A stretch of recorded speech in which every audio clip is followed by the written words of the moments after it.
Hey guys, in this video, let's learn how to see who someone recently followed on Instagram. So let's get into it. First of all, open your Instagram app and log into your profile. Now search for a specific account on which you want to see the recent following. For example, Selena Gomez. Click on her following list. The most recent following will appear on top of the list. So these are the accounts that she followed most recently.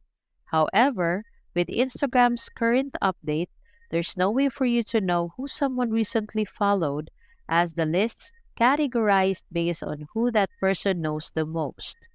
But there are alternative ways for you to find it out by using third-party apps.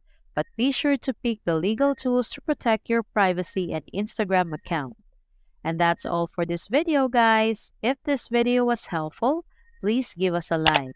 And don't forget to subscribe to our channel so you don't miss out our new uploads. Thanks for watching, and I will see you in the next one.